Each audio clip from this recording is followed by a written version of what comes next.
everybody, my name is Mrs. Severs and I am a teacher at Sacred Heart School, and every Wednesday we will be looking at Wellbeing Wednesday, and we'll be looking at an assembly, and today's assembly is all about worries, because I'm sure some of you and a lot of us are quite worried at this time. So let's put our prayer hands together and we'll start with our prayer. In the name of the Father and of the Son and of the Holy Spirit, Amen. A prayer for the world. God of love and hope, you made the world and care for all creation, but the world feels strange right now. The news is full of stories about coronavirus. Some people are worried that they might get ill. Others are anxious for their family and their friends.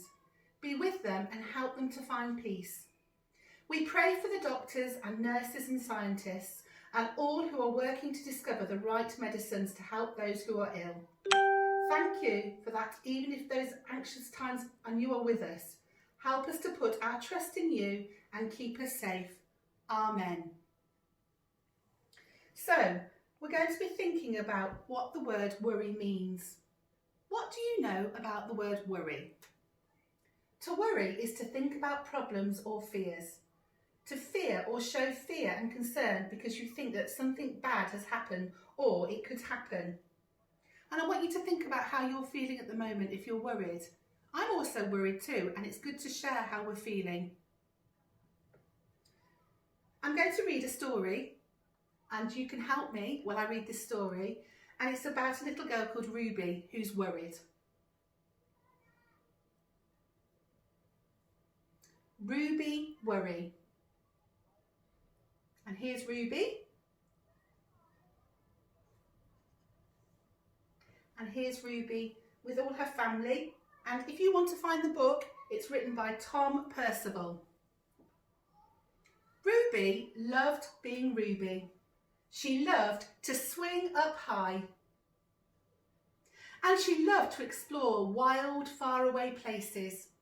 Sometimes she even went all the way to the very bottom of the garden.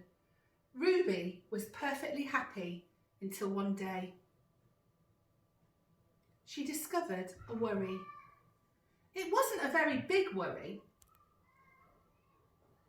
In fact, it was so small that at first Ruby hardly noticed it. But then the worry started to grow. Each day it got a little bit bigger. It just wouldn't leave her alone. It was there at breakfast, staring over her with a cereal box, and there's the worry there. And it was still there at night when she cleaned her teeth. The funny thing was that no one else could see Ruby's worry, not even her teacher. So Ruby pretended that she couldn't see it either. She doesn't look very happy there. She tried to carry on as if everything was normal, but it just wasn't. The worry was always there, stopping her from doing the things that she loved. And there's the big worry. Ruby wondered if the worry would ever go away. What if it didn't? Ruby didn't realise but what she was doing was the worst thing that you could ever do, and that was to worry. She was worrying all about it. Now, the worry was enormous. It could hardly fit in the kitchen at tea time. It filled up half of the school bus. And it took up whole rows at the cinema. The worry became the only thing that Ruby could think about, and it seemed like she would never ever feel happy again. Then, one day, something unexpected happened. Ruby noticed a boy sitting all alone in the park. He looked how she felt. Sad. And then she noticed something else, something hovering next to him. Could it be a worry? It was. Ruby realised that she wasn't the only person with a worry after all. Other people had them too. She asked the boy what was on his mind, and as he told her, the strangest thing happened. His worry began to shrink. Then Ruby did the best thing you can ever do if you have a worry.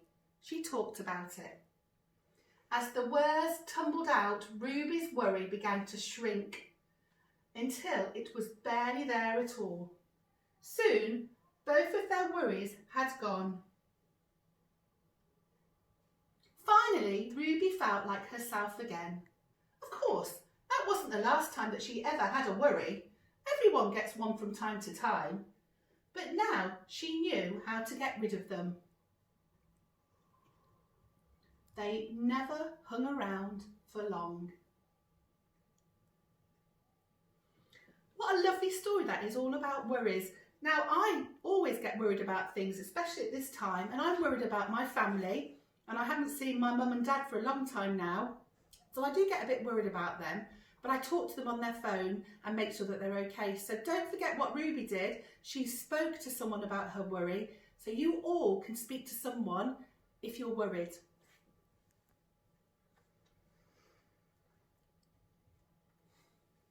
So don't keep your worries to yourself. Talk to a trusted adult, and that can be mum, dad, grandma, granddad, your older brother or sister, or your teacher. Don't forget that your teacher will always be ringing you, so you'll have a phone call from your teacher maybe, and then maybe you can share your worry with them if you want to, and you know that all the teachers in the Romero are here to listen to you. You could talk to them about your worries. Do something every day that makes you feel happy. And what I do every day in this horrible time, this confusing time, is I walk my dog, and it makes me really happy. You could be doing a drawing, doing some exercise, playing with your favourite toy, or learning a new dance.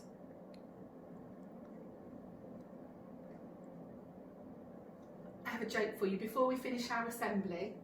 What do you call a dinosaur that is sleeping? Everyone? A dinosaur! So I hope that this has helped you on our Wellbeing Wednesday, and we look forward to seeing you again next time.